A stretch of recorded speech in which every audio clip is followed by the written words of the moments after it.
بسم اللہ الرحمن الرحیم الحمد للہ رب العالمین الصلاۃ والسلام علی اشرف الانبیاء والمرسلین وسید العربی والعجم وجد الحسن والحسین ابی القاسم محمد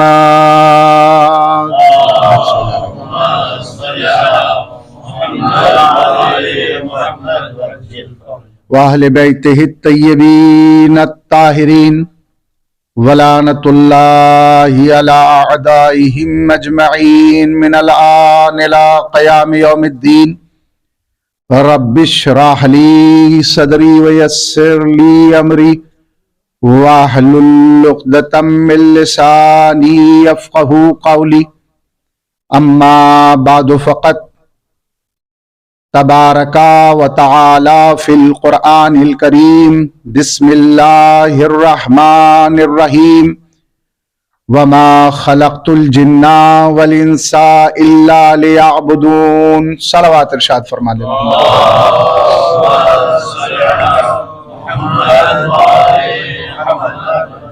عزیزان محترم اور کلمہ گویان سرور کائنات محبان عصمت و طہارت، مسلسل ہم اس آئے وافی ہدایہ کے ذیل میں گفتگو کر رہے ہیں جس میں وحدہ لا شریک انسان کو اس کی غرض خلقت کی طرف متوجہ کر رہا ہے اور بتا رہا ہے کہ ہم نے اس انسان کو دنیا میں کیوں بھیجا۔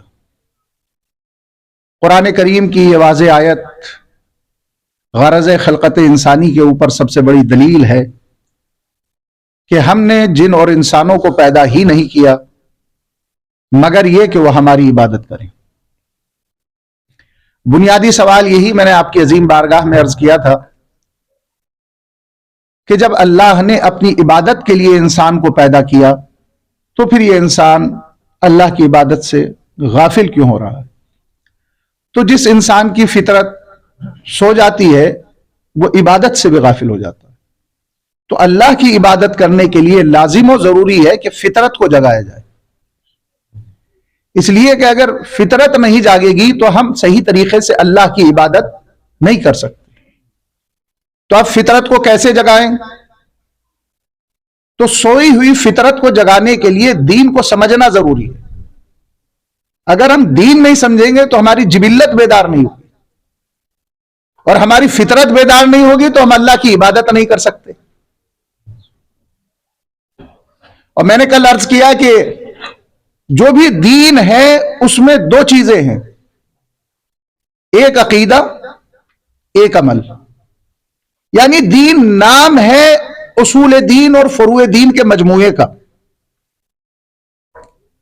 اور اصول دین میں ہم پر، آپ پر اور ہر بشر پر یہ ضروری ہے اور لازم ہے کہ ہم دین کو، شریعت کو اور اصول دین کو بالخصوص دلیل کے ذریعے پہچانیں، چاہے ہمارے پاس چھوٹی سی ہی دلیل کیوں نہ ہو۔ یہ نہیں ہونا چاہیے کہ بچپن میں ہمارے ماں باپ نے ہمیں کلمہ پڑھا دیا تو بس ہم مسلمان ہو گئے۔ بچپن میں ماں نے کہا کہ اللہ ایک ہے تو بس اسی سلسلے پر ہم چل رہے ہیں کہ اللہ ایک ہے۔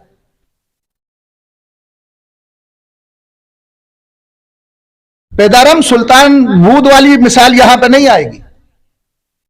اصول دین میں آپ کے پاس چاہے چھوٹی سے چھوٹی دلیل کیوں نہ ہو وہ ہونا ضروری ہے، کیونکہ ہماری بچپن کی زندگی اور تھی، جوانی اور ہے اور بڑھاپا اور ہوگا۔ اصول دین میں ہمارے پاس دلیل ہونی چاہیے۔ میں اسے واضح کروں گا اور واضح کروں گا۔ دیکھیے عزیزان گرامی، اصول دین میں دلیل کا ہونا بہت زیادہ ضروری ہے، دین کو سمجھنا بہت زیادہ ضروری ہے۔ اگر آپ اللہ کو مان رہے ہیں تو بھی آپ کے پاس دلیل ہونی چاہیے، اور اللہ کے غیر کو نہیں مان رہے ہیں تو بھی آپ کے پاس دلیل ہونی چاہیے۔ آپ اللہ کو ایک مان رہے ہیں تب بھی آپ کے پاس دلیل ہونی چاہیے۔ آپ بتوں کے سامنے سر کو نہیں جھکا رہے ہیں تب بھی آپ کے پاس دلیل ہونی چاہیے، چاہے چھوٹی سے چھوٹی ہی دلیل کیوں نہ ہو، اس لیے کہ دو راستے، ایک حق کا راستہ، ایک باطل کا راستہ، ایک صراط مستقیم ہے، سیدھا راستہ ہے، اور دوسرا راستہ وہ ہے کہ جو صراط مستقیم نہیں ہے، انسان صراط مستقیم سے ہٹ جاتا ہے۔ تو حق کی تلاش ہر فرد کے اوپر ضروری ہے کہ حق کیا ہے اور باطل کیا ہے۔ اب میں مثال دے دیتا ہوں، ایک کالج ہے، مثلا تصور کریں کہ میں فزکس کا اسٹوڈنٹ ہوں اور میں کہوں کہ دیکھیے جناب، جیسا کالج میرا ہے ایسا کالج کسی کا نہیں ہے، اور جیسے پروفیسرز مجھے ملے ہیں دنیا میں ایسے پروفیسرز کسی کو نہیں ملے، اور جیسی فیکلٹی ہمارے یہاں پہ ہے ایسی کسی کے پاس نہیں ہے۔ کہا کہ بہت اچھا، کہا کہ مولانا، پھر میں نے عرض کیا کہ دیکھیے جیسا بورڈنگ ہمارے یہاں پہ ہے ایسا کہیں نہیں ہے۔ اب ایک صاحب نے سوال کیا کہ یہ بتائیے کہ فزکس بھی آپ کو آتی ہے نہیں آتی؟ میں نے کہا دیکھیے ہمارے کالج نمبر 1 ہے۔ پھر انہوں نے سوال کیا کہ فزکس کے بارے میں کچھ جانتے بھی ہیں نہیں جانتے؟ کہا کہ نہیں، پروفیسر ایسے ہیں کہ دنیا میں سب سے اعلیٰ ہیں۔ کہا کہ آپ بتائیں آپ پہ فزکس آتی ہے یا نہیں آتی؟ اب میں موضوع پہ خاموش ہوں، فزکس نہیں آتی، کالج سب سے اچھا، پروفیسر سب سے اچھے، استاد سب سے اچھے۔ بعزیزان گرامی، ہمارے دین کا مسئلہ بھی کچھ اسی طریقے سے ہے، یعنی کتاب ہمارے پاس سب سے بڑی ہے، خدا سب سے بڑا ہے، رہبر سب سے عظیم ہے، لیکن کیا آپ اپنے دین کے بارے میں جانتے ہیں یا نہیں جانتے؟ اللہ اکبر۔ ہم خاموش ہیں، ہم سائلنٹ ہیں۔ تو وہ والی چیز نہ ہو کہ جیسے رہبر ہمیں ملے کسی کو نہیں ملے، جیسی کتاب ہماری قسمت میں آئی ایسی کسی کو نہیں ملی۔ تو عزیزان گرامی، دین وہی ہے، شریعت وہی ہے، چاہے آپ چھوٹی سے چھوٹی دلیل کے ذریعے سے اپنے حق کو سمجھیں کہ یہ دین جو ہے وہ حق والا دین ہے۔ ہم جس دین پہ قائم ہیں، ہم اپنے آباء و اجداد کی تقلید کرتے ہوئے نہیں ہیں، بلکہ ہم نے دلیل کے ذریعے سے مانا ہے کہ حق کیا ہے اور باطل کیا ہے۔ صلوات پڑھ دیں محمد و آل محمد پر۔ حق کیا ہے اور باطل کیا ہے؟ اب سب سے پہلا تو سوال ہی یہ پیدا ہوتا ہے، دنیا کے اندر 2 قسم کے لوگ ہیں۔ وہ تو بعد کی بات ہوئی نا کہ بھائی دین کس کا صحیح ہے اور کس کا غلط ہے۔ پہلا تو مسئلہ ہی یہ بن جاتا ہے، ایک طبقہ وہ ہے جو دین کو مانتا ہی نہیں، لفظوں کو بدلوں اس کی خوبصورتی کو محفوظ کر لیجئے گا، ایک طبقہ تو وہ ہے جو لادین ہے۔ صلوات پڑھیں محمد و آل محمد پر۔ ایک طبقہ وہ ہے جو دین کو مانتا ہی نہیں، ایک طبقہ ہے جو دین کو مانتا ہے۔ اب ان سے ملیے جو دین کو نہیں مانتے۔ کہا کہ جناب آپ دین کو کیوں نہیں مانتے؟ کہا کہ دیکھیے اس لیے کہ پورے کا پورا دین جو ڈیپینڈ ہے وہ اس کی ذات کے اوپر ہے۔ ہم نے کہا کوئی مسئلہ نہیں ہے، ہم آپ کو 2 منٹ میں آپ کو سمجھا دیتے ہیں۔ کہنے لگے مولانا سمجھائیے۔ ہم نے کہا کہ آپ کسی ملک میں زندگی گزارتے ہیں یا نہیں؟ آپ موزمبک میں ہندوستان سے ہوں، بعض ہمارے بھائی ماشاءاللہ پاکستان سے ہوں گے، بعض لوگ جو ہے وہ یورپ سے ہوں گے۔ ہر انسان کسی نہ کسی ملک میں آج کی تاریخ میں زندگی گزار رہا ہے نا۔ بات کو بالکل آسان کرتا ہوا چل رہا ہوں، بالکل آسان زبان میں کم وقت میں زیادہ مواد دینے کی میں کوشش کر رہا ہوں انشاءاللہ۔ آپ یہ دیکھیے کہ آپ کسی نہ کسی ملک میں زندگی گزار رہے ہیں، تو آپ یہ بتائیے جس ملک میں آپ زندگی گزار رہے ہیں بغیر قانون کے گزار رہے ہیں؟ میں کیا عرض کر رہا ہوں آپ کے عظیم بارگاہ، بھئی اس ملک کے قانون پہ عمل کر رہے ہیں نا، یا آپ اس ملک کے قانون پہ عمل نہیں کریں گے؟ کہا کہ مولانا اگر ہم اس ملک کے قانون پر عمل نہیں کریں گے تو ہم مجرم قرار پائیں گے اور مجرم کہلائیں گے۔ تو کمال ہے کہ اسی چیز کا نام تو دین ہے کہ قانون کے ذریعے سے اپنی زندگی کو گزارنے کو ہی دین کہا جاتا ہے۔ تو عزیزان گرامی، ہم اور آپ بندوں کے بنائے ہوئے قانون پہ تو عمل کرنے کے لیے تیار ہیں، لیکن اللہ نے جو قانون معین کیے ہیں ان پہ عمل کرنے کے لیے تیار نہیں ہے۔ اللہ کے بنائے ہوئے قانون کا نام ہی دین ہے۔ عزیزان گرامی، بندوں کے بنائے ہوئے قانون غلط ہو سکتے ہیں، لیکن اللہ اللہ نے جو قانون بنا دیا وہ کل بھی صحیح تھا، وہ آج بھی صحیح ہے، وہ صبح قیامت تک صحیح رہے گا۔ صلوات پڑھ دیں محمد و آل محمد پر۔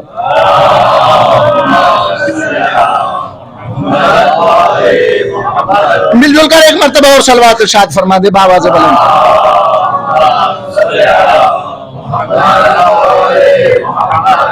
تو دین ہے، دین میں دو چیزیں، اب جب یہ ثابت ہو گیا کہ دین ہے، دین میں دو چیزیں، تو ایک ہے اصول دین، ایک ہے فروع دین۔ اصول دین میں پہلی چیز کیا ہے؟ توحید۔ پھر وہی منزل آ جاتی ہے، توحید تو بات کی منزل ہے، پہلے تو خدا کو ثابت کر دیا جائے۔ ایک طبقہ وہ ہے جو کہتا ہے ہم تو خدا کو مانتے ہی نہیں۔ ہم نے کہا کہ کیوں نہیں مانتے؟ کہا کہ اس لیے کہ وہ نظر نہیں آتا۔ میں نے کہا یہ کوئی دلیل نہیں، اگر کوئی چیز نظر نہ آئے تو وہ نہیں ہے۔ بھئی انسان کے جسم میں درد ہوتا ہے، نظر نہیں آتا، ہوا ہے، نظر نہیں آتی، تو کائنات میں بہت سی چیزیں ہیں جو ہیں لیکن نظر نہیں آتی۔ اسی طریقے سے پروردگار عالم ہے لیکن وہ نظر نہیں آتا۔ جیسے ہوا چل رہی ہے لیکن وہ احساس کراتی ہے کہ میں ہوں، پروردگار عالم کی ذات بھی اسی طریقے سے ہے، وہ نظر نہیں آ رہی ہے لیکن سورج کا وقت سے نکلنا، وقت پہ ڈوب جانا، اس کائنات کا چلنا اس بات کی دلیل ہے کہ کوئی ذات ہے کہ جو اس کائنات کو چلا رہی ہے۔ اور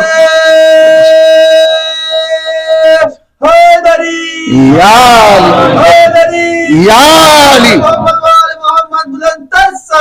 اللہم صلی علی محمد وعلی محمد جل فرج۔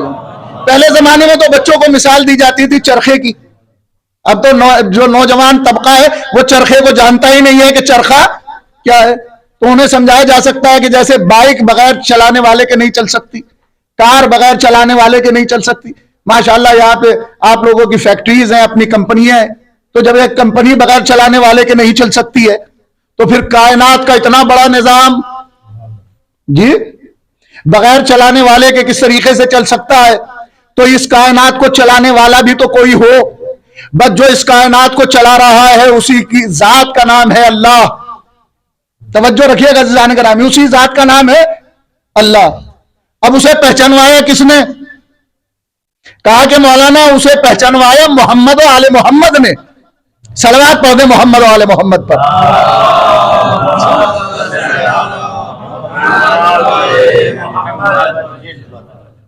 ماشاءاللہ متوجہ ہیں، مولا آپ کو سلامت رکھے۔ ہمارے استاد جن کا میں اکثر ذکر کرتا ہوں آیت اللہ امیر محمود داماد اصفہانی، وہ یورپ میں گئے اور ایک بہت بڑے سائنسدان سے ان کی ملاقات ہوئی۔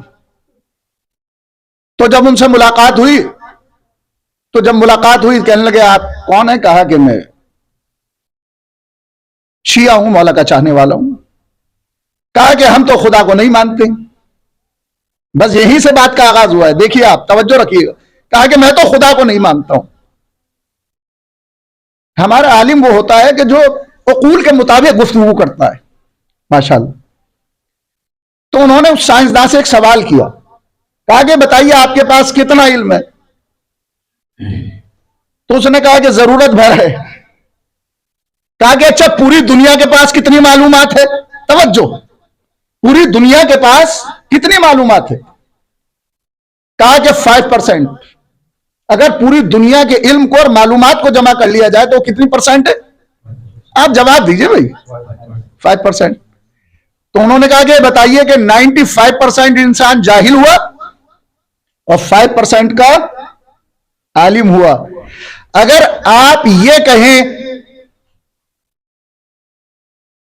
کہ بھائی ٹھیک ہے میں عقیدہ نہیں رکھتا ہوں اس کی ذات پہ، کوئی مسئلہ نہیں، لیکن آپ یہ نہ کہیں کہ وہ نہیں ہے، کیونکہ اگر آپ کے پاس پوری دنیا کا علم ہو تو 5% ہوگا، 5% ہوگا، 95% آپ جاہل ہیں۔ ہو سکتا ہے اسی 95% کے اندر علم الہی ہے جس تک میں پہنچ چکا ہوں تم ابھی تک نہیں پہنچے ہو۔ اللہ اکبر۔ بس اس نے اتنا ہی سنا اور سننے کے بعد کلمہ پڑھ لیا۔ عزیزان گرامی صلوات پڑھ دیں محمد و آل محمد پر۔ یہ ہے یہ ہے منزل عزیزان گرامی. دیکھیے ہمارے علماء کیسے کیسے خدمت انجام دے رہے ہیں اور کیسے کیسے وحدانیت کا درس دے رہے ہیں عزیزان گرامی, اور لوگ اس وحدہ لا شریک کی وحدانیت کو جھوک در جھوک قبول کرنے پہ آمادہ ہیں, اس لیے کہ وہاں سے توحید نہیں ملے گی جہاں پہ بغض اہل بیت ہے, توحید تو وہاں سے ملے گی جہاں پہ محمد و آل محمد کا نور ہے. صلوات پڑھ دیں محمد و آل محمد پر.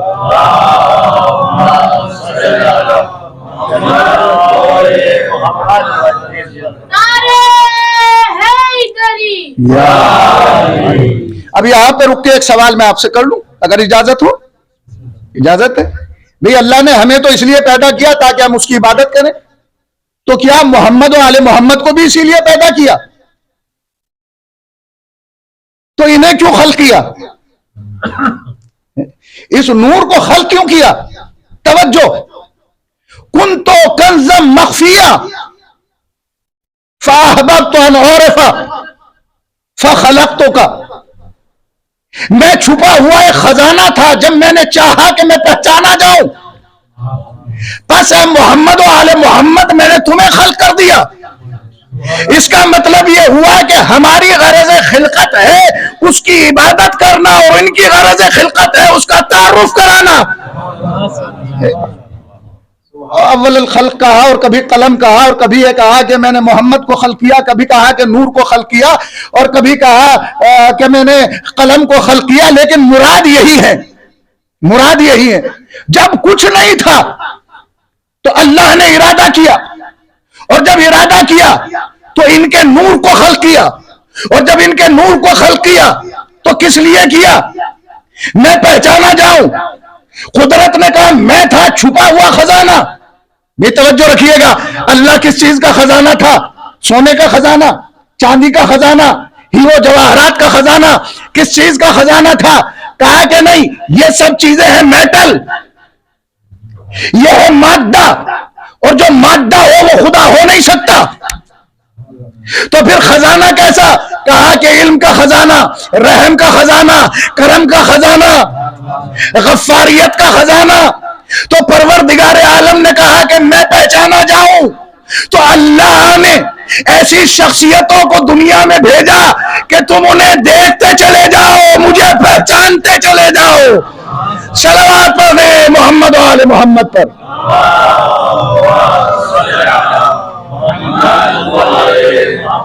تم انہیں دیکھتے چلے جاؤ اور مجھے پہچانتے چلے جاؤ. اول مخلوق ہے یہ نور, توجہ رکھیے گا. اور اس کے بعد پھر اللہ نے ان کے صدقے میں پوری کائنات کو سجایا ہے, جیسا کہ میں نے عرض کیا تھا, وَعِزَّتِي وَجَلَالِي إِنِّي مَا خَلَقْتُ السَّمَاءَ مَبْنِيًّا وَلَا أَرْضًا مَدْحِيًّا وَلَا قَمَرًا مُنِيرًا وَلَا شَمْسًا مُضِيًّا وَلَا فَلْكًا يَدُورُ وَلَا بَحْرًا يَجْرِي. میں لفظوں میں اور جملوں میں اپنے وقت کو برباد نہیں کرنا چاہتا, پوری کائنات کو اللہ نے ان کے صدقے میں سجا دیا. اور اس کا کام کیا ہے؟ قرآن کریم نے آگے بڑھ کے آواز دی, یسبح للہ ما فی السماوات وما فی الارض. جو کچھ بھی زمین و آسمان میں ہے وہ سب کی سب تسبیح کر رہی ہے. اللہ اکبر, اللہ اکبر.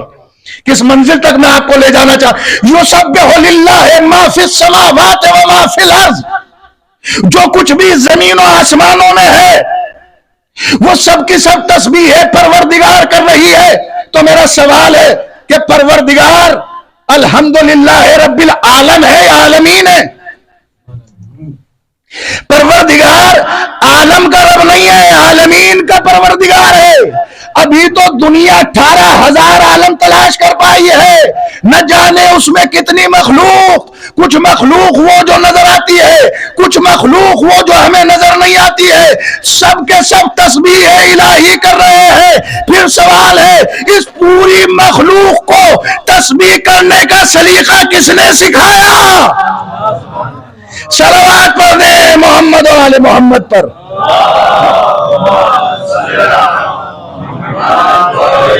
جو کچھ بھی زمین و آسمان میں سب کی سب تسبیح و تقدیس الہی کر رہی ہے نا, بات آسان ہے نا, بالکل ذہنوں سے میں مربوط ہو رہا ہوں ماشاءاللہ.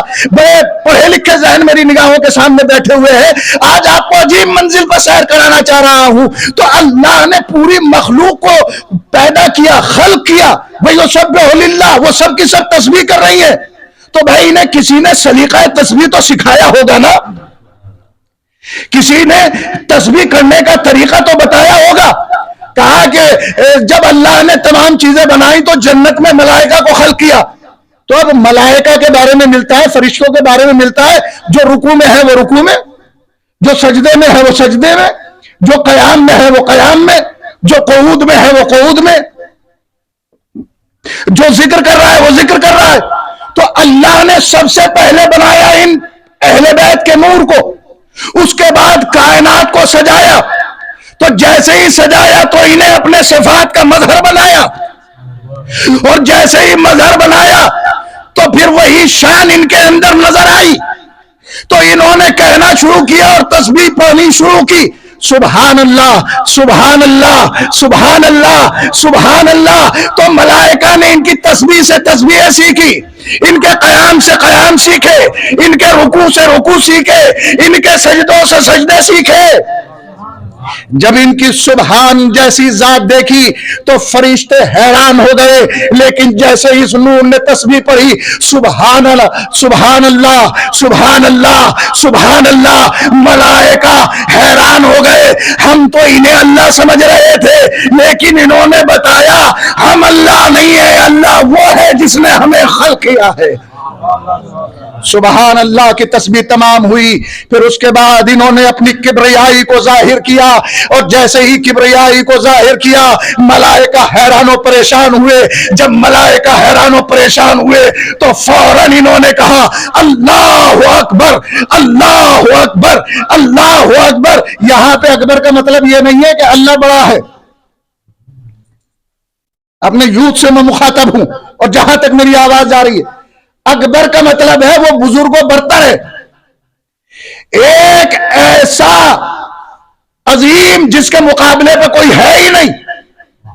توجہ رکھیے گا. اللہ اکبر پہلی تسبیح سبحان اللہ، دوسری تسبیح اللہ اکبر. یہ ملائکہ ہیں، نور کی عظمت و جلالت کو دیکھ رہے ہیں. بس جیسے ہی عظمت و جلالت کو دیکھا اور ان کے ذہن میں شبہ پیدا ہوا تو فوراً اس نور نے کہا لا الہ الا اللہ لا الہ الا اللہ، کوئی معبود نہیں ہے عبادت کے لیے سوائے اس وحدہ لا شریک کے. تو عزیزان گرامی پھر یہ تسبیح پڑھی، اور جیسے یہ تسبیح پڑھی پھر پروردگار عالم نے کہا کہ تم اپنی عظمت و جلالت کو ظاہر کرو. تو اس نور کی عظمت و جلالت جب ظاہر ہونے لگی تو پھر انہیں شبہ ہونے لگا. تو پھر محمد و آل محمد کے نور نے کہا لا حول ولا قوت الا باللہ العلی العظیم. صلوات پڑھیں محمد و آل محمد پر.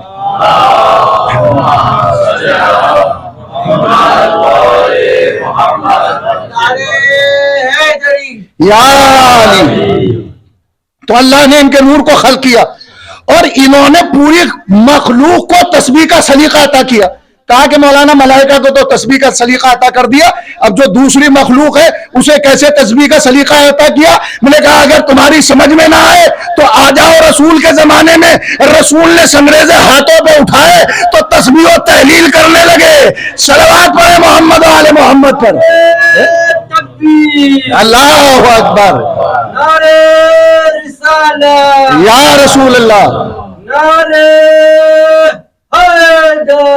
یا علی. تو عزیزان گرامی اللہ نے اس نور کو بنایا اور مخصوص بنایا تاکہ یہ ذریعہ تعارف الہی بن سکے، اور پھر اسی نور نے اللہ کا تعارف کرایا عرش کی بلندی پہ بھی اور فرش زمین پر بھی. تو عزیزان گرامی یہ محمد و آل محمد کا نور بڑا ہی مقدس نور ہے، بڑا ہی جلالی نور ہے، بڑا ہی احسن نور ہے کہ اللہ نے اپنا صفات کا مظہر بنا کر انہیں دنیا میں بھیجا کہ انہیں دیکھتے چلے جاؤ، مجھے پہچانتے چلے جاؤ. اس لیے کہ اللہ احد ہے اور اللہ ایک ایسا واحد ہے جس کی تقسیم ممکن نہیں. عزیزان گرامی کس منزل پہ دیکھیے آپ کو سیر کراؤں گا. اللہ ہے احد، ایک ایسا یکتا کہ جس کی تقسیم ممکن نہیں، کیونکہ اگر ہم ایک کہیں گے تو اس کا آدھا ممکن ہے، اگر ہم ایک کہیں گے تو اس کا آدھا ممکن ہے. لیکن اللہ ایک ایسا واحد ہے جو شمار میں نہیں ہے. جو گنتی میں نہیں ہے. اللہ احد بھی ہے, اللہ واحد بھی ہے. اللہ احد ہے یعنی آدھا نہیں ہے. اللہ ایسا واحد ہے, ایسا یکتا ہے جو شمار میں نہیں ہے. گنتی شروع ہوتی ہے محمد و آل محمد سے. کیا عرض کر رہا ہوں میں, گنتی شروع ہوتی ہے محمد و آل محمد سے, اس لیے کہ 14 ہونے کے بعد بھی واحد ہے. یہ 14 ہونے کے بعد بھی ایک ہے, اس لیے کہ یہ ایک ہی نور تھا کہ اللہ نے انہیں 5 حصوں میں تقسیم کیا, پھر ان 5 کو 14 حصوں میں تقسیم کر دیا. یہی تو وجہ ہے کہ آنکھیں 28 ہیں, دیکھتے ایک نظر سے ہیں. کان 28 ہیں لیکن سنتے ایک ہی ہیں. دل 14 ہے لیکن سب کا ارادہ ایک ہے. صلوات پڑھ دے محمد آل محمد پر.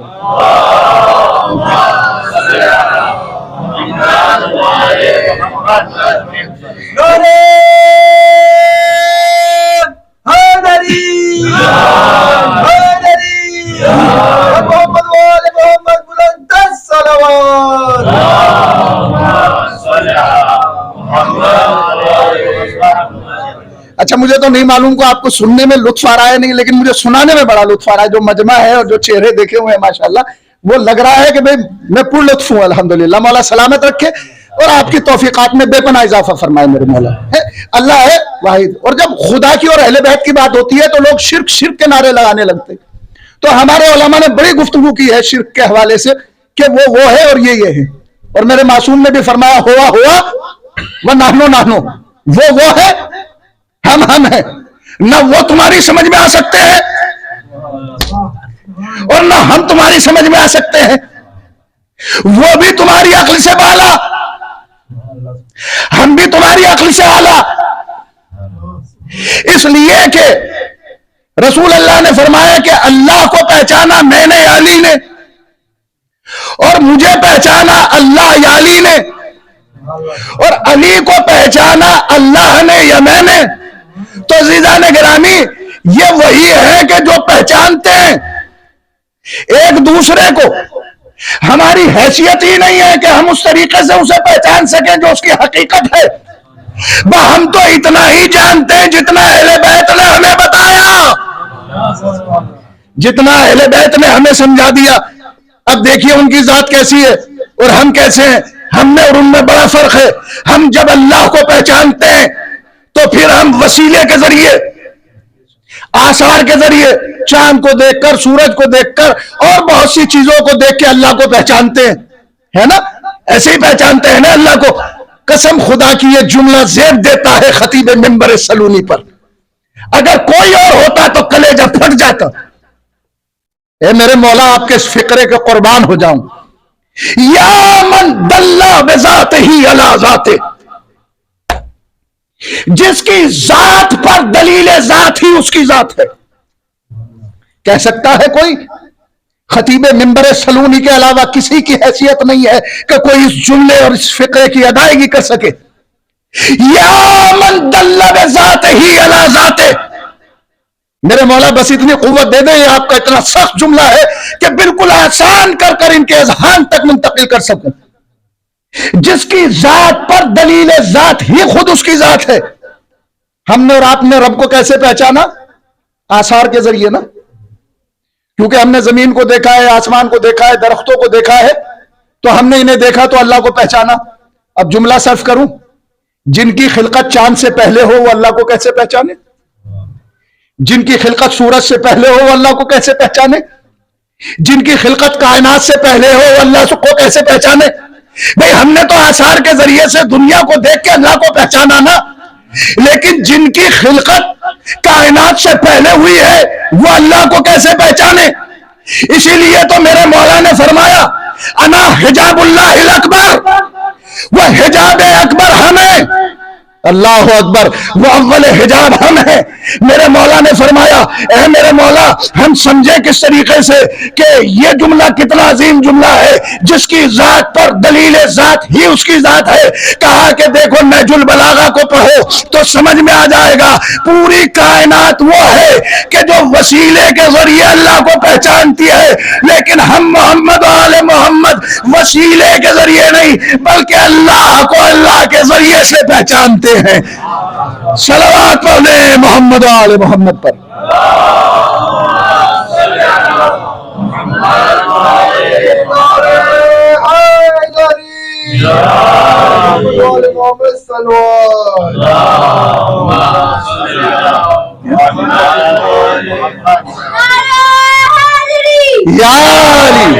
زندہ باد مولا آپ کو سلامت رکھے، شاد و آباد رکھے، 1000 سال کی عمر کرے آپ حضرات کی. تو عزیزان گرامی ہم پہچانتے ہیں آثار کے ذریعے اور محمد و آل محمد پہچانتے ہیں اسے اس کے ذریعے.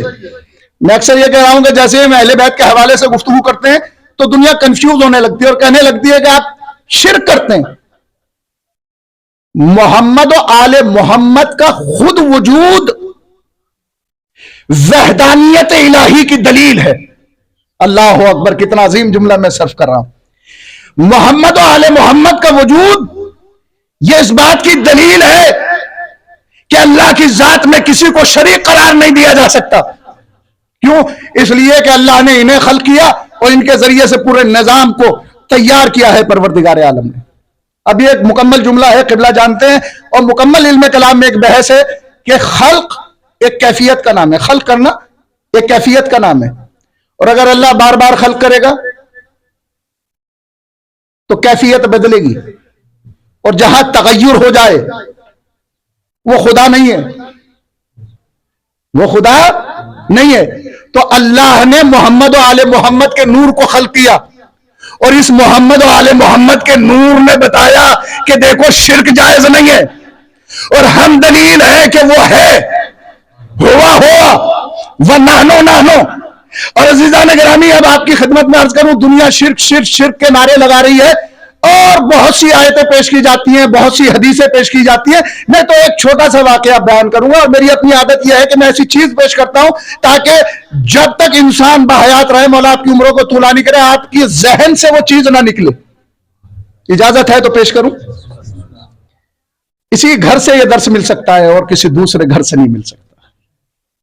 علی ہے اور سامنے ہے علی کی لاڈلی زینب، کمسینی ہے میری شہزادی کی. توجہ رکھیے گا، شہزادی کی کمسینی ہے. کون ہے؟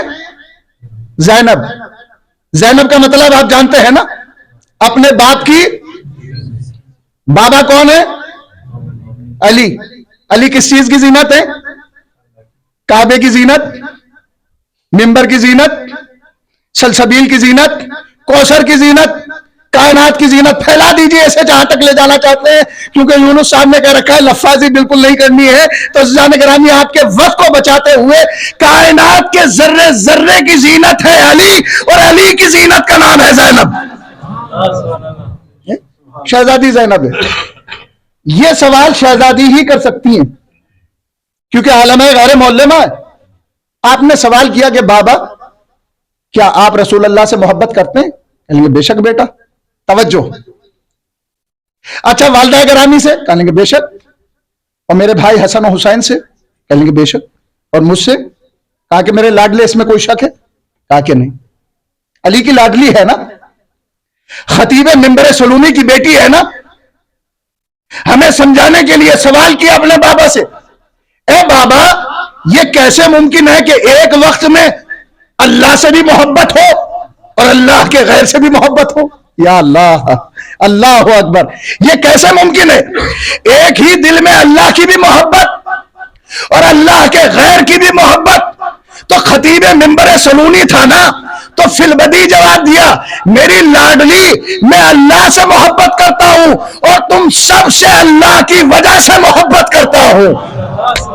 صلوات پڑھیں محمد و آل محمد پر.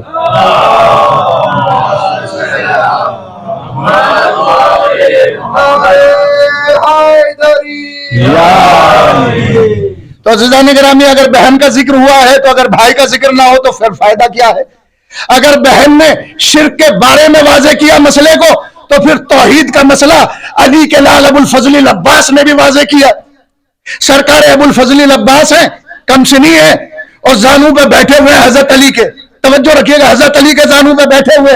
ایک مرتبہ سرکار علی ابن ابی طالب نے فرمایا واحد، میرے لال کا وہ ایک. سرکار ابو الفضل العباس نے کہا واحد. پھر فرمایا میرے لال کا وہ اثنین، دو.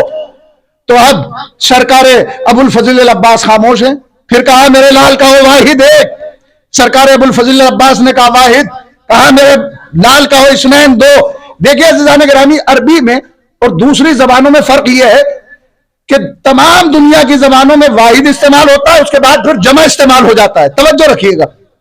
لیکن یہ عربی کی خوبصورتی ہے کہ اس میں ایک کے بعد دو اور دو کے بعد پھر جمع استعمال کی جاتی ہے. حضرت علی نے فرمایا میرے لال کا واحد. پھر کہا واحد. کہا کہ کہو اب اثنین، دو. حضرت عباس پھر خاموش ہیں. ابھی تو کمسن ہے نا عباس. اللہ رے، سرکار حضرت ابو الفضل العباس کی کمسنی. کہا کہ میرے لال جب میں واحد کہتا ہوں تو تم ایک کہہ دیتے ہو، اور جب میں دو کہہ دیتا ہوں تو خاموش ہوتے ہو.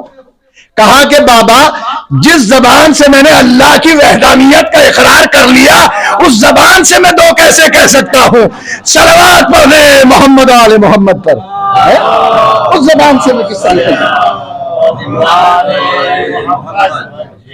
کس طریقے سے میں کہہ سکتا ہوں؟ عزیزان گرامی، پروردگار عالم واحد بھی ہے اور پروردگار عالم احد بھی ہے. اسی لیے تو حسین ابن علی نے کربلا میں پورے دین کو بچایا ہے. اور پھر خواجہ جبیری نے بھی کہا دی ہست حسین، دی پناہ ہست حسین، سرداد نداد دست در دست یزید، حقا کے بنا لا الہ ہست حسین. جو لا الہ الا اللہ کو بچا لے اسے حسین ابن علی کہتے. حسین نے کربلا کے میدان میں بڑی عظیم قربانیاں دی، اور حسین نے کربلا میں صرف اسلام کو نہیں بچایا بلکہ انسانیت کو بھی بچایا. میں اکثر یہ سوچا کرتا تھا بچپن میں کہ حسین نے انسانیت کو کیسے بچایا. آقا نے اسلام کو تو بچا لیا لیکن انسانیت کو کیسے بچایا. تو ہندوستان میں ایک قوم ہے جسے سردار کہتے ہیں، سکھ کہتے ہیں جسے، اور ان کے گرو ہیں جنہیں گرو نانک کہا جاتا ہے. گرو نانک جب زیارت سے مشرف ہو کر ہندوستان گئے اور پہلا محرم کا چاند نمودار ہوا تو انہوں نے اپنے تمام شاگردوں کو، ششیوں کو جمع کیا اور ان سے کہا کہ دیکھو تم اپنی بستیوں میں جاؤ اور امام حسین کی یاد مناؤ. تو سب شاگرد جو ان کے اسٹوڈنٹس تھے وہ اٹھے اور اٹھ کر اپنی اپنی بستیوں میں چلے گئے، لیکن ایک اسٹوڈنٹ ایسا تھا جو اپنی جگہ پہ بیٹھا رہا. اللہ اکبر. ایک طالب علم اٹھ کر نہیں گیا. گرو نانک نے پوچھا کہ تو اٹھ کر کیوں نہیں گیا؟ کہا کہ ہمارا امام حسین سے کیا مطلب؟ امام حسین تو مسلمانوں کے رہبر ہیں، ہمارا ان سے کیا مطلب ہے؟ تو گرو نانک نے ان سے کہا کہ ایسا ہے کہ پھر اگر میری بات کو نہیں ماننا ہے تو اپنے گھر جاؤ اور جانے کے بعد اپنے بہن سے شادی کر لے. وہ شاگرد گرو نانک کے قدموں پہ گر گیا اور گرنے کے بعد کہتا ہے گرو جی آپ کوئی بھی حکم دیں میں ماننے کے لیے تیار ہوں، لیکن میں آپ کی اس بات کو نہیں مانوں گا. گرو نانک نے کہا بس تیری اس ضمیر کی آواز کا نام ہی حسین ابن علی ہے. اگر حسین ابن علی کربلا کے میدان میں قربانیاں پیش نہ کرتے تو اچھائیاں برائیوں میں بدل چکی ہوتی، برائیاں اچھائیوں میں تبدیل ہو چکی ہوتی. حسین ابن علی نے کربلا کے میدان میں صبح عاشور سے عصر عاشور تک 72 قربانیاں دے کر اللہ کے دین کو بھی بچا لیا ہے اور آبروئے انسانیت کو بھی بچا لیا ہے. عزیزان گرامی، حسین ابن علی نے کیسی کیسی قربانیاں دی ہیں ہم اور آپ تصور نہیں کر سکتے. کیسے کیسے اصحاب کی قربانیاں دی. ارے حبیب جیسے دوست کی قربانی دی ہے حسین ابن علی نے، اپنی اولاد کی قربانی دی ہے. اور ان قربانیوں میں سے عزیزان گرامی ایک قربانی ہے جو ایک غلام کی قربانی ہے. بھابی نے مجھے حکم دیا ہے کہ آج کی رات جناب جون کے مصائب کو بیان کرنا ہے. یہ جون کون ہے؟ یہ جون وہ ہے کہ جسے حضرت علی علیہ السلام نے 150 درہم میں خریدا ہے، جناب ابو ذر کے حوالے کیا، پھر مولا کائنات کی کی غلامی میں جناب جان آئے، مولا کائنات کے بعد امام حسن کی غلامی میں آئے، امام حسن کے بعد امام حسین کی غلامی میں آئے، اور جب فرزند رسول مدینے سے چلنے لگے ہیں تو جان کو مدینے میں نہیں چھوڑا، اس لیے کہ حسین جانتے تھے کہ فہرست شہداء میں جان کا بھی نام شامل ہے۔ اللہ اکبر! اب جان 90 سے زیادہ سال کے ہو چکے ہیں، فرزند رسول نے جان کو ساتھ لیا۔ ارے جان کے ہاتھوں میں لرزہ ہے، جان کے جسم میں لرزہ ہے، راشا ہے، اور حسین بڑے اہتمام کے ساتھ اس غلام کو لے کر آ رہے ہیں۔ جب حسین سرزمین کربلا پہ پہنچے تو یہ غلام بچوں کی خدمت کرتا رہا، آقا حسین کی خدمت میں حاضر رہا۔ ارے جہاں پر 7 محرم کے بعد ارے حسین کی اولاد پیاسی اور بھوکی تھی، وہاں پر یہ غلام بھی بھوکا اور پیاسا تھا۔ 7 محرم گزری، 8 محرم گزری، 9 محرم گزری، ارے صبح عاشور نمودار ہوئی۔ تاریخ بتاتی ہے کہ یہ جناب جان ہی تھے کہ جو پورے لشکر کی تلواروں کو سیقل کر رہے تھے، اور ہر روز آتے تھے آقا حسین کے خیمے میں، آقا حسین کی تلوار کو بھی سیقل کیا کرتے تھے۔ بس صبح سے لے کر ظہر تک ارے جناب جان کی یہی خواہش تھی کہ بس مجھے اذن وغا مل جائے، اور جب اذن وغا نہ ملا تو ایک مرتبہ جان آقا حسین کی خدمت میں حاضر ہوئے۔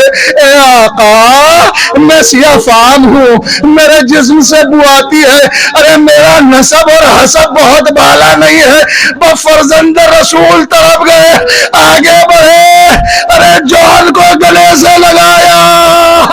اے غلام نوازی کرنے والے میرے آقا، ارے کتنی مصیبت کا وقت ہے۔ ایک مرتبہ فقرہ کہا، اے جان، جب ہم نے تجھے راہ خدا میں آزاد کیا، اب تم ضعیف ہو چکے ہو، اور جہاں پہ چاہو آرام کے ساتھ رہو۔ ارے جان بھی کتنا وفادار تھا، آقا سے لپٹ گیا۔ آقا، جب راحت کا زمانہ تھا میں آپ کے ساتھ رہا، اور جب فرزند رسول نرغائے آدھا میں گر گئے، ارے میں آپ کو کیسے چھوڑ کے جا سکتا ہوں؟ رسول اللہ کو کیا جواب دوں گا؟ علی مرتضی کو کیا جواب دوں گا؟ جناب زہرا کو کیا جواب دوں گا؟ وہ ایک مرتبہ حسین نے سینے سے لگایا، اب چلنا چاہتے ہیں لیکن جان رکے۔ جب جان رکے نا، ایک مرتبہ ایک درخواست کی میرے مولا سے، کہا کہ آقا بس میں ایک مرتبہ ننھے بچوں سے ملنا چاہتا ہوں۔ آپ کو معلوم ہے عزیزان گرامی آقا حسین نے کیا کہا؟ آقا حسین نے جناب جان کو اجازت نہیں دی، بلکہ کہا کہ عباس کو اختیار ہے، عباس سے اجازت طلب کرو، اس لیے کہ سیدانیوں کے خیمے آقا حسین کے خیمے کے بعد تھے۔ آقا عباس کی خدمت میں آئے، ارے میرے آقا، میں بچوں سے آخری بار ودا ہونا چاہتا ہوں۔ جناب جان کو مولا عباس نے ساتھ لیا، ارے پشت خیمہ پر آئے، ننھے بچوں نے جناب جان کو دیکھا، ارے جناب جان سے لپٹ گئے، آواز بلند ہوئی۔ ارے تاریخ بتاتی ہے خیمے سے بھی آواز بلند ہوئی، غازی عباس کا ہاتھ جناب جان کے شانے پہ آیا۔ جان اٹھ جاؤ، مجھے گوارا نہیں۔ ارے زینب و کلثوم کی آوازیں ارے جان تمہارے کانوں میں پہنچے۔ اللہ اللہ، آپ کی آوازیں بلند ہو گئی۔ میں کہوں گا آقا، آپ کو سیدانیوں کے پردے کا اتنا خیال، لیکن بعد شہادت حسین ارے خیمے جلائے جائیں گے۔ اللہ اللہ، آقا حسین اور مولا عباس نے ودا کیا۔ جان مقتل میں آئے، فصیح و بلیغ رجز بڑھا، کہا کہ دیکھو میں اس کی سمت ہوں جو کائنات کی سب سے افضل مخلوق ہے۔ ارے میں محمد کے نسل کی طرف ہوں اور ان کی اولاد کی طرف سے دفاع کرنے کے لیے آیا ہوں۔ تاریخ بتاتی ہے کہ کوئی جناب جان کے حسب اور نسب کی وجہ سے ان سے جنگ کرنے کے لیے نہیں نہیں آ رہا تھا۔ عزیزان گرامی، یہ منظر صرف دو کے جنازوں پر نظر آتے ہیں، یا آقا حسین کے لاشے پہ یا جون کے لاشے پہ۔ ارے فوج یزیدی نے پتھر اٹھائے، جناب جون کی طرف پھینکے، جون زخمی ہوا، خود کو اتارا، زرا کو اتارا، تلوار لے کے آگے بڑھا۔ ارے 3 دن کا بھوکا پیاسا، ارے ضعیف، ارے کہاں تک جنگ کرتا، سرزمین کربلا پہ آ کے گرا۔ عباس و حسین آگے بڑھے، جون سرزمین کربلا پہ پڑا ہوا ہے۔ ایک مرتبہ جناب جون نے اپنے رخسار پہ گرمی کو محسوس کیا۔ عزیزان گرامی، یہ منظر بھی تاریخ کربلا میں صرف 2 جگہ نظر آتا ہے، ایک علی اکبر کے جنازے پہ، ایک جون کے جنازے پہ۔ ارے حسین نے جون کے چہرے پہ چہرہ رکھ دیا، اے پروردگار اس کے چہرے کو روشن کر دینا، اس کی بو کو خوشبو سے بدل دینا پروردگار۔ ارے قیامت کے دن ہمارے ساتھ انہیں محشور کرنا۔ جو جون نے آنکھیں کھولی، آقا کی زیارت کی، ایک مرتبہ کا مثلی، ارے میرا مثل کون ہے؟ ارے جس کے رخسار پہ فرزند رسول حسین نے رخسار رکھ دیے۔ جون اس دنیا سے رخصت ہو گئے، میں کہوں گا جون ارے بڑے خوش قسمت ہو، وقت آخر حسین سرانے آ گئے، لیکن جب شبر کا خنجر حسین کی گردن پر چل رہا ہوگا، ارے کوئی قریب نہ ہوگا۔ بہن تلہ زینبیہ سے کھڑی ہوئی دیکھ، وَلَعْنَةُ اللَّهِ